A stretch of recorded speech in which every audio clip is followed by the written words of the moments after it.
This podcast is brought to you by Fandom Spotlight. Check us out at fandomspotlight.com.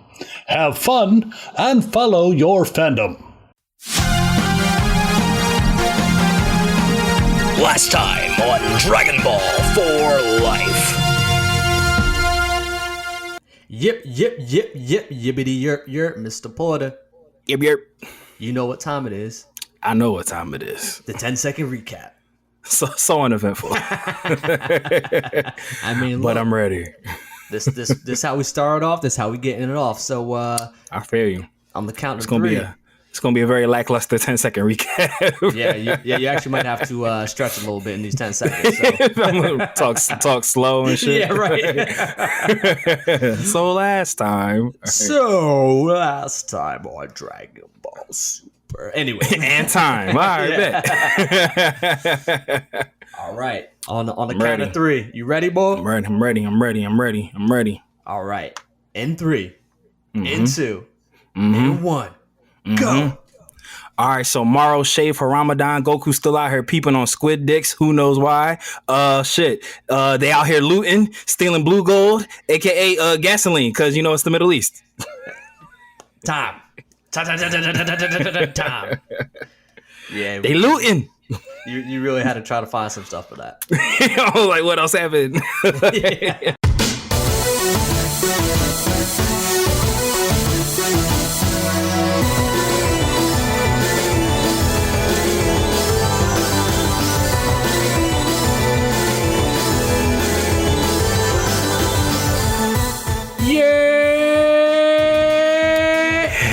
Ew. And we are back to break down another chapter. Look, man, once we came back, we said we never leaving. I'm never fucking leaving. Never gonna leave it. I'm never gonna leave it. Right. Because you know, Facts. it's Dragon Ball for Life. And you know who it is. It's the kid, TrollTollTrav. You know me. I stay chillin', but I love thy women like Krillin. And my co-hosts, please tell them who you are if they don't already know 11 episodes in, huh? Right, you think they have it figured out by now, but y'all know me. It's Bro Vegeta, the prince of all sayings, Mr. Matty Ice, Matthew Porter, on the ones and twos. So, you know, I think last chapter, Toyotawa broke his brain trying to come up with a title because he said, fuck it, we going back to what works for this one. Let's go back to just some basic explanations. He said, my head hurts. He needs some milk. Get him some milk. Get him some milk. So, you know, it's chapter 52 titled Goku and Vegeta's Training. And it's I wonder what this could be about. And you know what's funny about that title is it's like a quarter of the chapter. Yeah, there's like little to no training that happens. There's more training in the next chapter. It's right. Like I went into it and was like, you know how usually the anime titles they'll like spoil things for you. This one actually misled us. So Mega fact. Chapter 53. You mean foreshadowing? That should have been called Goku and Vegeta's Training, if anything. Right, exactly. So yeah, I mean, as you heard in the 10-second recap, ain't shit happened, but Moro's gang was just looting around the universe. We briefly saw he stopped for a little close shave with a straight razor. You know, Goku was just grabbing dicks again. You know, so again. Not a lot happened. They honestly could have just packed these two chapters together. And 51 and 52 could have definitely been one chapter for sure. Would have had the same effect. So, I mean, you know, we start off the chapter, you know, back on planet Yardrat, where, you know, Vegeta arrives and he's greeted by what appears to be a bunch of Yardratians? Yardratians, that sounds about right. Yeah, I guess so. So, you know, it looks like there's like a whole horde of them. But then, you know, turns out it's just one bull who reveals that they have the ability to make copies of themselves to give an illusion that, you know, like they have an army of them because they're a weak race. So fight or flight response. Exactly. So, you know, they arrive, and it's funny because the one of the Yard Ratting who greets them goes up to the Galactic Patrol officer, thinking he's Vegeta, and saying like, "Oh, you look quite simple for a Saiyan." Yeah. He's like, yeah, you don't really look like Goku came in here, nice cut, nice fit. Yeah. And like, you know, what's up with you? The Yard Rattians just seem like a very smart species. So to think that, you know, the guy who clearly looks like a Saiyan standing next to him is the Saiyan, but he decided to greet, you know. It's just so funny sometimes when like some of the attempts at humor, and it's like, I think sometimes Toyotawa tries to like channel his inner Toriyama, because Toriyama, like, Dragon Ball started off as like, you know, a fun adventure with humor and stuff like that. I think sometimes Toriyama tries to draw into that, and like, he's like, hey, I'm funny too. Yeah. It's like, no, you're not. Not really, bro. Nah, it's like, you know, when you try and get the, you know what I'm saying, and you just laugh at every single one of her jokes. Facts. Hey, yo, anybody see my McLaren? Anybody see where I parked my Mercedes? Coming out the club, like, so obviously we get past that, you know, funny or attempt at a funny interaction. Actually, you know, for those who are listening, my DoorDash orders call me, so let me pick this up real quick. We may or may not cut this out. Hello.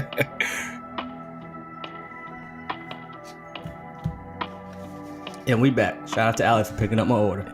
Hey, we gonna leave that in. Yeah, that was quick. Look. Catch us in real time. You know, while we were on that brief pause, one thing that I did want to kind of slip in there.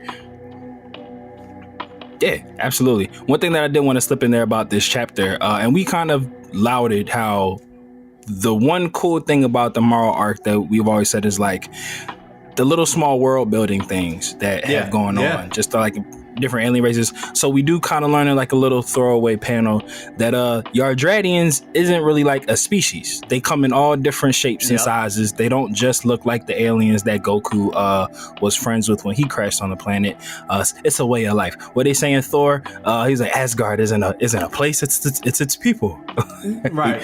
So I just thought that was kind of cool how you know, because the guy who greets Vegeta doesn't look anything like the aliens that Goku met up with. And I'm pretty sure, like, yeah, no, we're all different. And wasn't that design for Yardratians used in the video game? So like, it was like that design was different than how they were originally presented in Dragon Ball Z.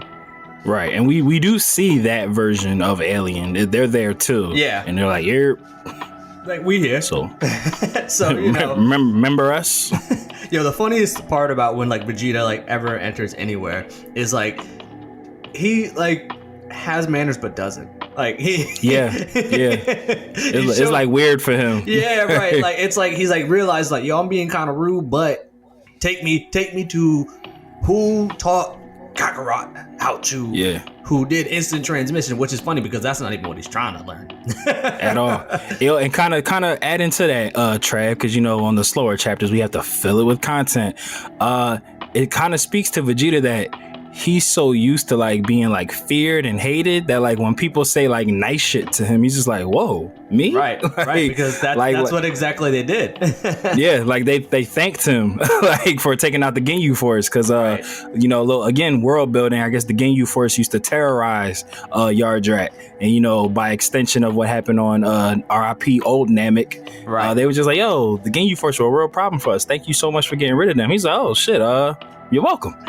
And it just hit me. Wouldn't it be dope if if there was like a mini arc or something that just literally just focused on all the stuff that happens in the universe that doesn't involve the Z fighters at all? Because like as like you said, with the world building that's happening within these chapters is that like, you know, they're giving us these little nuggets that like, oh, there's shit happening outside of Earth that like isn't just happening when the Z fighters are called upon. So it's like, hey, you know, and even if it's like an intro to eventually getting the Z fighters involved, like, I don't know, sometimes I like to see some of this shit because it's just like we hear about it and then all of a sudden the Z fighters show up, take them out, and it's like, oh, we just forget about them. But like, I don't know, like a lot of anime that like have been going on for this long, like there's you just want to see a little bit of variance. You want to see like other characters, because as much as we love Goku and Vegeta, like the fans have been clamoring for. Like, just spread it out. That's it. Like, you can still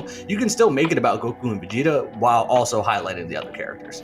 No, that's a really good point, because it's like outside of the androids, every time a villain is introduced into the Dragon Ball universe, you always hear about their reputation. Like, they've done so many things before they showed up on the show, but we never really see what they did, like, or like why they're so feared. Like with the Ginyu Force, like when we met the Ginyu Force, they were all cucks. Like, who the fuck are these nut ass motherfuckers? Like, with they Pilates dance moves and shit. But to like get pieces of information, like, oh, they were really feared, like, throughout the universe, like they were a problem, prior to Namek. It's just like shit like that's cool. So yeah, seeing things like Time Cop Trunks, you know, just saying, it's right there, low hanging fruit.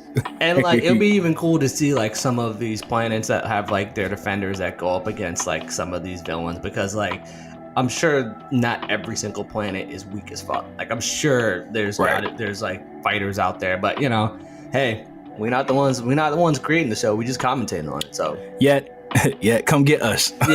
Come get us, bro. We got you. We got you.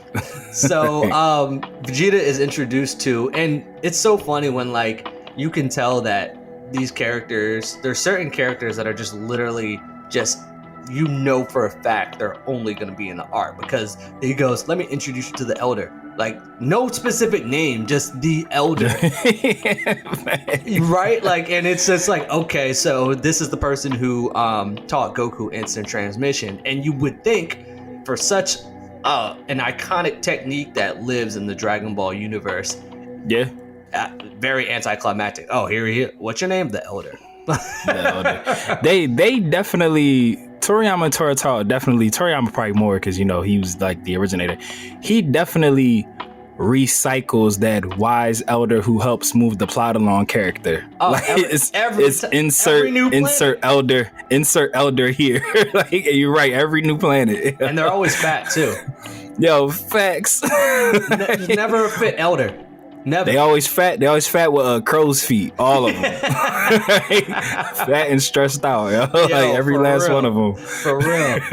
So the elder tells Vegeta that they don't have a lot of, the way he described it, he says they don't have a lot of many techniques per se, but they have complete spirit control, also known as ki control. And with the ki control, it allows them to do certain things, such as, you know, make copies of themselves, do instant transmission, grow in height and size. And so when Vegeta hears that, it's almost as if like, oh, why did I come here? And that's for a chapter that's titled Goku and Vegeta's Trading. We just leave it there. Like obviously we're gonna know what he's gonna train later on in future chapters, but for what it's titled, for them to just tell Vegeta that and then that's it, because then it just then transitions over to back to Galactic Patrol HQ, where they're trying to figure out, okay, well, we got a lot of goons out here causing havoc in the universe. We might need to start recruiting. And Galactic King, which it's funny to me that this was the first person he thought of, but he was like, what about that green, like that green fellow or whatever? And Jocko's thinking, well, Jocko first before Manaka. Before the king even got to like details of who he was thinking of, he first thought, he was like, who's that strong guy from the Tournament of Power that's not the Saiyans? And he was like, oh, Manaka, yeah, my guy. Right. And then he's like, no, the other bull who doesn't really fight anymore. And then he's like the Namekian, you know the one. Yeah. So then Jocko was like, oh, Piccolo? He's like, and it was funny because he was like, I think there was another element of comedic relief where they kind of put in quotes like the sector that you oversee, which is basically like, you know, Jocko doesn't do his job at all. Exactly. So then he's like, oh well, you know, I'll go holler at them, and then I'll try to get Goku's sons. I'll get and then he says the Baldies. I thought that was funny when he was referring to that was good. And he's like, basically again, like you said, Trav, Jocko don't do his job. He basically about to just re-recruit the Tournament of Power squad. He's not about to look for nobody else. He's not about to call Broly. Why not fucking call Broly? Like, yo, we need some help. Like, you good? You got it? You got some time? It's just so funny because like this shit took place after all that stuff, and and Jocko knows who the fuck Broly is. Like, even it's like no shade on Piccolo. That's our guy. You know, greatest dad in Dragon Ball Z franchise, Ball franchise. Facts. But I'm like, you're having this conversation in front of Goku, and they're like, all right, well, you about to train. Vegeta ditched us. We need somebody to kind of hold down the fort. Why doesn't Goku be like, oh shit, Broly needs something to do? Like Goku doesn't even get involved in the conversation. And it's just so funny because it's like, they get at the end of Broly, they gave him the capsule that basically had like the house and whatever. But like he chilling still on planet Vampa. That's ass. Right. And like they maybe my guy wants to get out a little bit. Want to get away? Like Like it's like he's like one of 3 life forms on that planet. It's him and his 2 homies, like just doing a whole lot of nothing. But it's just like, and that just kind of goes back to the short-sightedness we always talk about. Like Goku's literally in the room when they're having a conversation. Like, yo, who could we get to kind of hold down the fort? Because the reason that they want to recruit Piccolo, that they said is like pretty much the Galactic Patrol King, because he's late to pull the trigger on everything. Yeah. Now that Moro's group is kind of spread out all over the place, it's like, fuck, we don't have enough police officers to catch them. We need to get some recruits. And that's when the conversation about the Baldies and Piccolo come up, and I'm like, no Broly, like, hey, yo, here.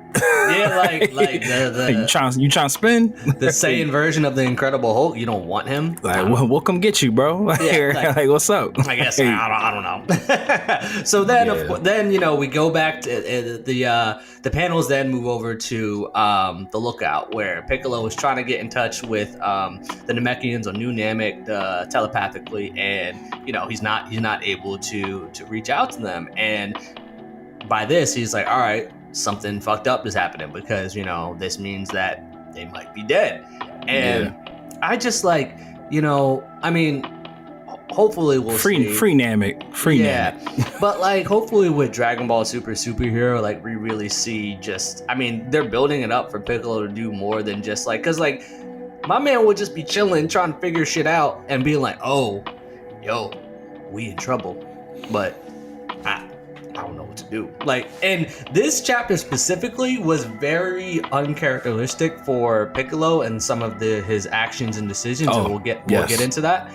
But 1000%. So he's like, all right, something bad has happened, and typically if Goku and Vegeta aren't on the planet, something terrible has happened, because they obviously always know when they're training with Beerus and Whis. So when they're just randomly not there, they're probably in some shit. So it's just funny that all these years, all these decades, all these centuries, and they're still like, can't get in touch with Goku and Vegeta. I wonder what's going on. And then Piccolo saying like, oh, Goku and Vegeta are missing. All the life on Namek seems to be gone. Wonder if they're related. You're right. So, as this is happening, we then wait, is this the part where Bulma and Hercule arrive? Yeah, Bulma. Not yet. Okay. So Piccolo's about to head off to go get the spaghetti gang, or the macaroni gang. So the macaroni gang. The Macarena gang. Yeah. So the Macarena gang, they're heading to Earth because they want the blue Arum, which on Earth is sky gold. He said that that yellow cake. That yellow cake. Don't drop that shit. So, they arrive, and this is when Piccolo then was like, all right, some people just got here, so I'm gonna go over there. And the Macarena gang sees Piccolo. he said some weak motherfuckers just pulled up. He's like, I'll be right back. I'll be right back. Yeah. He said, it's light. Let me see what's going on. So he pulls up, and they're like, who's this motherfucker down here? Let's wipe his ass out. So they fire a beam at him, thinking, all right, he's dead. all of a sudden, the dust and smoke clears. He's nowhere to be found. So they're like, Hit him with that Luke Skywalker. Yeah. And then Piccolo's on top of the ship like, fuck y'all doing here? This you notice my hood, right? With his feet on their glass, like their front window shield, disrespectful as shit. Easily. He said, you notice my hood, right? but you know what else this time is? What time would it be, Travis? It's time for us to take a break to give a brief moment for our sponsors. Let's pay these bills.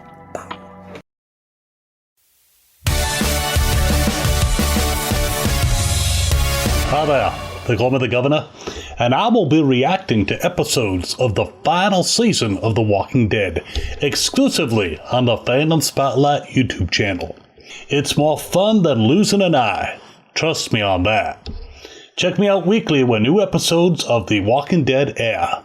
Have fun and follow your fandom.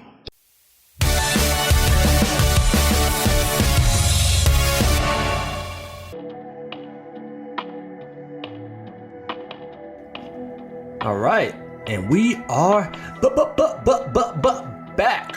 So yeah, and we back. Piccolo's like, yo, what y'all doing here? And they give him a lie, just just saying, just passing by, but if you let us leave, we won't do anything to this planet. And Piccolo, he's thinking about it, he's pondering, reading their power levels. He's like, all right, Light work.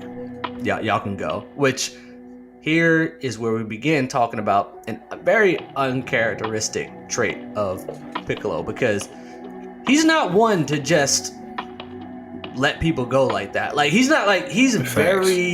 very intuitive. So like it was very weird for him to just see these like random people arrive on Earth, try to kill him. Yep. And then him being like, well, you're weak. So Piccolo, how many times has there been weak henchmen to the main big bad villain? Which also, you have already been feeling like something feels off. So maybe they might be a part of it. all week you've had anxiety. Yeah. And there's people that arrive that, might lead to that, and you're like, now y'all can go. So like that was weird. I wasn't feeling that part. It was just like, what? Like, nah, that's not the Piccolo we know. He maybe he was high or something. I don't know. Yeah, and I know we're gonna kind of cut to like the one part because I kind of want to jump ahead just a bit, because the reason why I really don't like that part is because like we'll jump back to like say what was happening in the lookout while Piccolo was putting hands and feet on these weaklings. But like he catches them. Like you said, Trav, they can't. Yeah. He catches them, ties them. Exactly. He catches them, ties them up. He's just like, yo, you got anything to do with what like's going on? They're like, no, not us. And he's just like, yeah, go ahead, you free to go. Just for like 2 seconds later, Bowman and Jocko are like, no, they do have something, and then he just re-catches them again. Yeah. Like literally the next page. Like, for real. And like to that point, while he's down there, Bulma and Hercule arrive on the lookout and says, just fills them in on what's going on. Dende's like, tell me everything that you know. So Bulma's like, all right, let me just go to the source. Calls up Jocko. Jocko picks up. He eventually does arrive, fills them all in on everything, and says, he's looking for Piccolo, but then also is like, I need y'all to gather all the strongest. because he's trying to recruit Piccolo into the feds. Yeah, exactly. And Krillin was the only one that showed up, and Bulma was like, well, he has absolutely nothing to do. He said, you ain't doing shit. He's like, God damn, I got a life. So all right, I got a wife, kids, a job. Yeah. So they learned that Moro's goons are heading to Earth, and he was saying like, it could be three more. Because Dende was asking like, oh, yo, how would we know if they're coming? He was like, yeah, they usually travel in packs of like 2 to 3. Yeah. And Dende's like, fuck. And that's when as the Macaroni gang is about to dip, that's when Dende's like, yo, Piccolo, you letting them bulls get away? And he's like, huh? And then he fires a blast. They capture them, bring them back up to Kami's lookout to get all the information that they can out of them. And so as this is going down, we then go over to Sagambo, and Moro. Sagambo, yeah. Because the Macarena gang in the little 0.5 seconds that they escaped Piccolo's grasp called Moro. Yes. They was like, "You're come to Earth. We got some good shit for you." Yeah. And so, but when Moro, hears like they go like, "Oh, help us," and it cuts out, Moro's like, "Okay, well, if they're on a planet where they're either captured or got killed, they might be dealing with some little bit strong foes." So he tells Sagambo to send a little bit some stronger reinforcements to this planet, because he says if the heavy hitters. Yeah, if it turns out that there's a lot of strong entities there, he's like, I'll just devour them for myself. He's like, yo, do a quick taste test. Tell me if the food's hot. If it's hot, all right, save me a plate.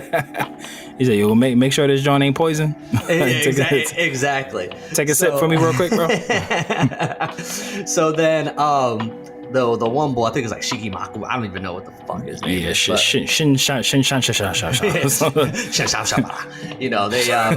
They get word. 7-3 starts speaking for the first time and like full coherent sentences.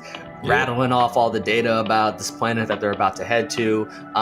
The fake Potamos, like, oh, do they have good food? Let's hope they have good food. They're like, oh, all you care about is food, blah, blah, blah. Of course, Fat Bull likes food. Where haven't we heard that before? So original. Yeah, so between his names, I mean the chapter names and his attempts at jokes, Toyotaro just focused on the action panels and just right. That's your niche, bro. Stick to your strengths, because this shit ain't hitting. So so then in this scene, they're on a planet, they're ravaging another planet, but back to the lookout, Jacko is telling them about this gang that's going to come, and he tells them to specifically watch out for 7-3 because of his unique copy ability. And so as this is happening, then goes back to the panel where 7-3 and the gang, they're on this planet, they're fucking up whatever these Sonic the Hedgehog looking motherfuckers. And you bleeding into the next chapter, Trav. You giving him a little too much. No, this happens anywhere. He grabs the bull's neck, copies his ability, and then that's chapter 53. No, this was 52. You sure? Yeah, I'm looking at the page. They said, "Oh, conflict on the pod." Nah, hold on, let me go back. Yeah, 51 ends with Miris and Goku doing the training. Now this is 52. That where we hear about where Moro's doing all that. Well, not Moro. Hold on a minute. Yeah, no. We on the same page. 52, right? I'm saying, what you're talking about with the Porcupine people is 53. Oh. Well, I mean, they gon' yo, we just gave you a little sneak peek. Yeah, I'm so like, I think y'all gonna guess what I'm gonna give this chapter because this shit was weak. Look, Trash said this shit was so ass. He started giving you the hot chapter. Right. That's we hilarious. prepared, so I was trying to read ahead, But yeah, Nah, look, I did the same thing. That's how I knew. I was like, wait, this 52 didn't have this fire in it. Right. So okay, all right. So as this is happening, we're gonna go back. Piccolo lets the Macarena gang go. We're gonna get to that part. How weak they are. Yes, sir. And so okay, I jumped. Now they go to Goku and Miris' training, where Miris reveals that he knows Ultra Instinct, and so confirming to Goku foreshadowing that Miris has godlike abilities. But Goku's like, "Oh, I figured it out," when he really actually hasn't fully figured it out. He just figured out that he knows Ultra Instinct, but Goku has and it's after Miris says it, and Goku's like, "Oh, I figured it out." No, I just told you, bro. Right. And just to quickly just pick off of what I tried to jump to. Yeah, nothing happened after Goku let the Macarena gang go. then he found out, he shouldn't let him go, got him back. So nothing happened of it. Everything they literally they mic drop. Ha, we called mirrors, bitch. Exactly. You're in trouble now. So everything I just said about 7-3 and all that's next chapter. So y'all just got something to look forward to. Y'all just got a preview. But yeah, so it goes to Goku's Mirrors' training. Finds out, he knows Ultra Instinct. Goes like, I knew it, and everyone's like, and then when I was reading this first, I was like, what did you know? Like, what about mirrors? Because what we're gonna learn about mirrors is like it's not revealed in this chapter. So when he says that, it was a very Goku-like moment. But so Mirrors is trying to teach Goku to have full self-control of his body, and which is the same shit that we taught him. So once Goku confirms his strengths and his intentions, Mirrors then takes Goku to the time chamber to continue the training, because within the time chamber, Mirrors is able to quote unquote unleash his full power in his training. Yeah. And this was another cool thing that, again, like, they always throw in really awesome shits that they should stay on. Apparently there's different types of hyperbolic time chambers, because the one that we've always been accustomed to is 1 day is the equivalent to an Earth year. But this Mirrors room, which seems to be on like some space Egypt planet that's inside like a pyramid, it's 1 day equals 3 days. Yeah. So there's different types of hyperbolic time chambers, which that could be like a whole arc. Like, who made the hyperbolic time chamber? Like, what were they made for? That could be like a whole chapter, like a whole series in itself. And they just need to hire us. Just hire us. They're just dropping little things like, here's what we could do, but we're just not going to do it. You're welcome. Yeah. So yeah, I mean, that's how the chapter ends. He's like, all right, I'm gonna show you what I got, and then it's like, boom, done. So yeah, I mean, I'll just start it off. This shit was another 2. Like they really could have just kept these 2 chapters and merged them together. Like, it's just nothing really happened. And then, like, when Mirrors was talking about how to master Ultra Instinct, like, I guess it was cool, but at the same time, it was like he didn't say anything different than what we said. Yeah, right. So when same conversation. When he said that, I was just kind of like, I mean, like, if y'all running out of like ideas and shit, like, just if you gotta pull from the video games, pull from the video games or something, because like. Right, Xenoverse, Dragon Ball. What's the other show? Dragon Ball Superheroes, not like the movie Superhero. Yeah, what's that? Dragon Ball Heroes. Yeah. Now it's like they be doing some shit. Heroes. Yeah, they be doing some dope shit. Like, consolidate ideas, guy. One band, one sound. Because like Super Dragon Ball Heroes has like cool ideas, but they just don't have the time to fully flesh them out and execute. Yeah, terrible execution. Yeah. Yeah, and it's just really to serve as a promotion for the video game. But like, there are elements that they could take and apply it to the manga and the anime, but I just don't know why. So I mean, like, but yeah, when he was teaching Goku Ultra Instinct, it was just like, yo, my nigga, you heard this shit all of Super, like, and Mirrors is telling you again, and it's just like, all right, man. Like, I think hopefully once we've been saying this almost every single time we talk about the time skip, but like, once we get out of this, let's get something new. Yeah, let's not keep on like recycling stuff. And then it's like, and we've talked about this too. It's the way that Ultra Instinct was obtained in the manga was so ass. It's like, I have no emotional connection to him trying to perfect it in the manga. Like how he got it in the anime was fire, and it's like, oh shit, like that was some shit. But it's just like him just like copying Master Roshi's movements and like, oh, just let me turn my brain off. So it's Which just was like ass. if Master Roshi knew this technique this whole time, why the fuck is Goku learning it just now? Like, so I think sometimes Toyotawa tries to have like the creative freedom that Toriyama's given him, when it's sometimes it's like, yo, just stick to the script. Like, if you're gonna give us this bullshit, stick to the script. So whoever made the executive decision to totally change the plot of Tournament of Power through the anime, kudos to you, because I would have not watched that shit. It stayed the same. Would have been terrible. like the fact that like they built up Jiren to be like how strong he was for Goku to match him off of a technique he learned by Master Roshi. Yeah, now that wouldn't have gone well. That wouldn't have gone well at all. Bro, not at all. So, not at all. Or even like the whole Reboreen and the pretty girls, they never gave them like the pretty form, and it was just like the chunky, weird form. We'll break down why the manga Tournament of Power was ass one day. Like the only thing they did cool was having Gohan wear Piccolo's outfit. That's it. Yeah. But pretty much out of the 7-star Dragon Balls, look, I was so sick of this chapter. I didn't even say like you started blending into the next. Yeah, I said, yo, fuck this shit. We about to just cover 53. yeah, right. Yo, we just gonna roll right into it. But yeah, out of 7-star Dragon Balls, what is your rating for this chapter? Yeah, I'm a roll with 2, but solely based off of the those little small details that weren't even like really blown up. The fact that there are multiple types of hyperbolic time chambers, I thought that was really neat, and that could be something that comes back up again.